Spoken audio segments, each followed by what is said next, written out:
Okay, imagine a place where roads don't actually exist. I'm not talking about a gravel driveway or a few potholes. I'm talking about thousands of miles of frozen swamp, deep snow, and mud that can swallow a tank whole. Welcome to the Soviet Union during the Cold War. To conquer this terrain, Soviet engineers couldn't just build trucks. They had to build monsters.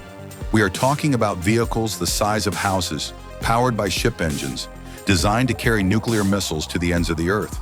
Today we are diving into the craziest, heaviest, and frankly, most bizarre off-road giants ever built. From a truck that walks on barrels to a literal train locomotive on wheels.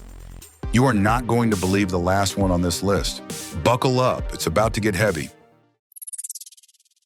Let's start with the grandfather of all Soviet beasts, the BelAZ 535.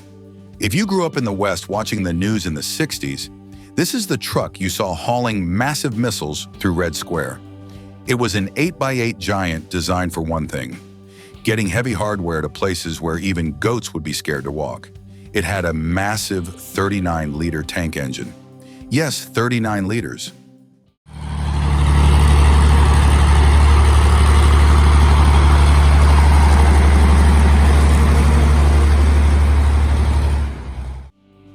But the coolest part? It looked like a pug. Flat nose, wide stance, and totally unstoppable. It set the standard, independent suspension for every wheel and power steering that lets you drive this tank with one hand.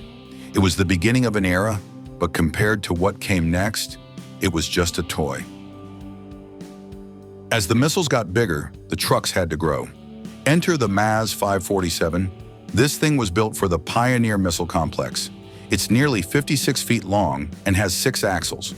But look closely at the cabin. Or should I say, cabins. See that? The driver sits on the left and the commander sits on the right. In the middle? Nothing. Just a giant gap for the missile tip to rest. It's like a catamaran on wheels. Under the hood, it had a turbocharged V12 diesel, pumping out 650 horsepower. It burned fuel like it was free, getting about 0.9 miles per gallon. That is roughly 260 liters for every 100 kilometers. But efficiency didn't matter when your job was to hide a nuclear missile in the deep woods. It served until the mid-80s, proving that bigger was indeed better. Okay, now we are entering the mad scientist territory. Soviet engineers weren't just making things bigger, they were getting creative. In the mid-60s, they built the NAMI 0127. It was designed to haul massive gas pipes across the Central Asian deserts. The crazy part? It didn't have steering wheels. The truck turned by literally breaking its back, an articulated frame that bent in the middle. It was an 8x8 snake designed to crawl over sand dunes. But if you think that's weird, look at the NAMI 0143.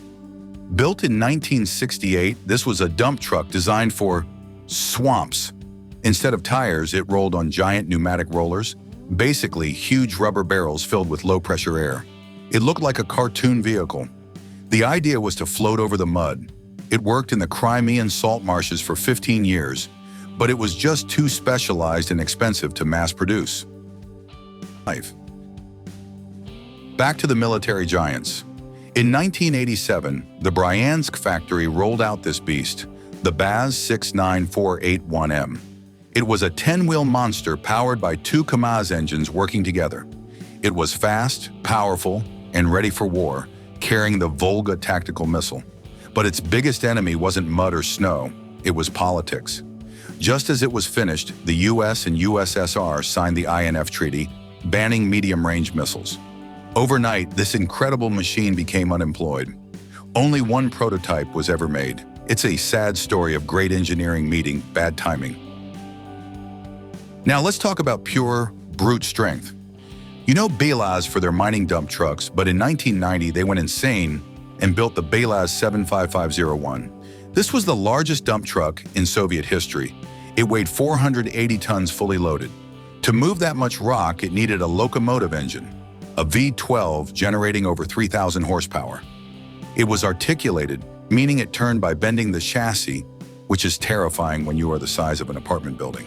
It could carry 280 tons in one go. Sadly, only one was built before the Soviet Union collapsed. and this Titan was cut up for scrap.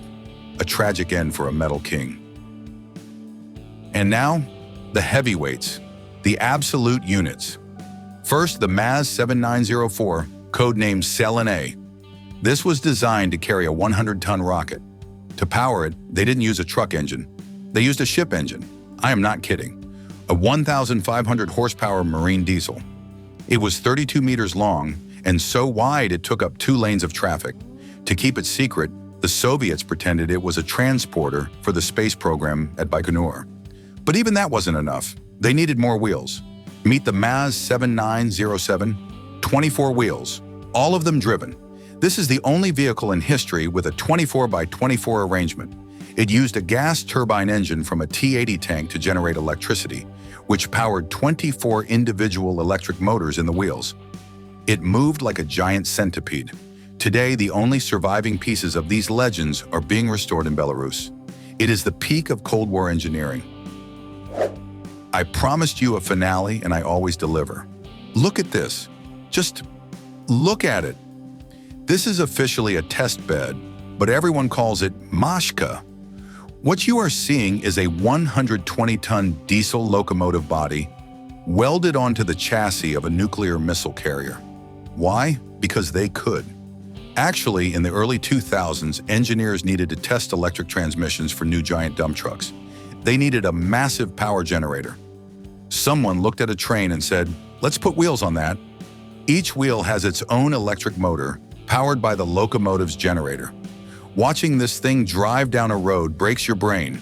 It looks like a glitch in the Matrix. It smokes, it's loud, and it is the ultimate Frankenstein monster of the automotive world.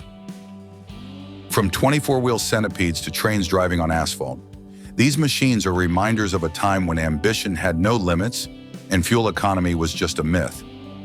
I have to ask, if the apocalypse is started tomorrow, which one of these are you taking? The space crab, ZIL, or the Mashka train truck? Let me know in the comments below. And hey, if you enjoyed this trip into heavy metal history, smash that like button and subscribe to Amazing Auto History. We have got way more iron giants coming your way. Thanks for watching, and I'll catch you in the next one.